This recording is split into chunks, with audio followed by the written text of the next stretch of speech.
muna ba? Photo muna, photo. Uy!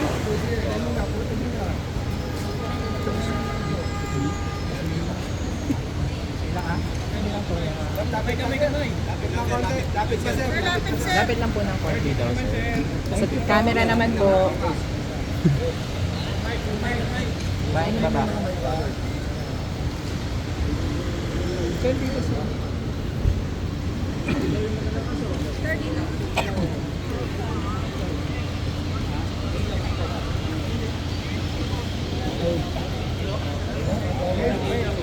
Ano ba kayo? Una kayo.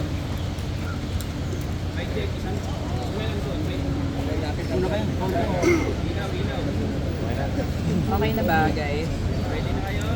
Rolling. Sir, can you tell us ano po yung tinahin po natin today?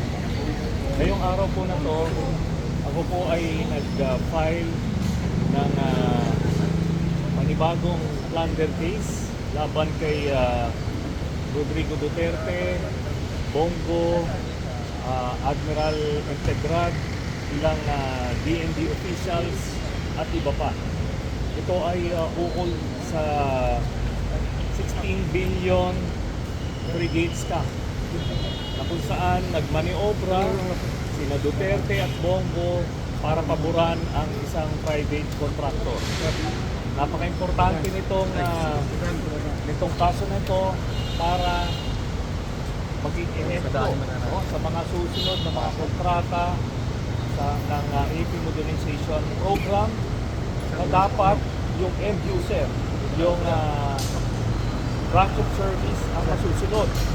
Kung ano yung kailangan nila sa ground, kung ano yung ikabubuti ng mga sundalo natin, yun dapat ang masusunod at hindi yung mga kagustuhan ng mga kontratista at mga korap na opisyal sa kung saan man, kahit sa DND man o kung sa Malacanang. So yun ang gagawin nating standard. Kaya kailangan natin i-file ito kasi. Sir, ano po ba yung pinaka-maanomalya dun sa nangyari? Ganito po, nagbigay ng specifications ang Philippine Navy na kung ano ang kailangan nila na gamit. At ito ay dinaan sa bidding process. Pero nung nanalo na sa bidding, biglang iniiba nung kontratista yung mga nakalagay dun sa napag-usapan.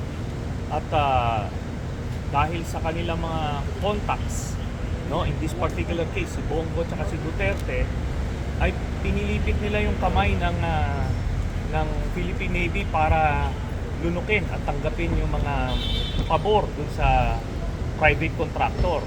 At nung hindi po nang pumalag yung Philippine Navy, in this case, yung dating flag officer in command, Admiral Mercado, ang ginawa ni Duterte, pinatanggal siya sa pwesto. At naglagay siya ng isang bata niya na opisyal na willing tanggapin yung anomalous na contract niya. Yun. At dahil dyan, malaki yung dumagdag yung kita ng private contractor at the expense of the Philippine Navy. Sir, meron po ba tayong ebidensya or maipaglilink na may mga specific na tao na nakinabang na? Yes, meron tayong complete yung documentary evidence natin, testimonial evidence.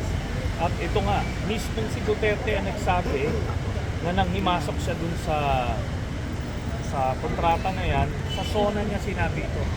Inutusan niya si Bongo na maghimasok at yun na nga, ano doon na yun, may paper trail dito at maraming testimonial evidence dito.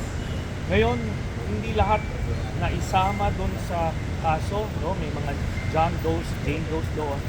Kasi pati yung mga tumanggap, yung mga acceptance committee ay eventually masasama sa kaso.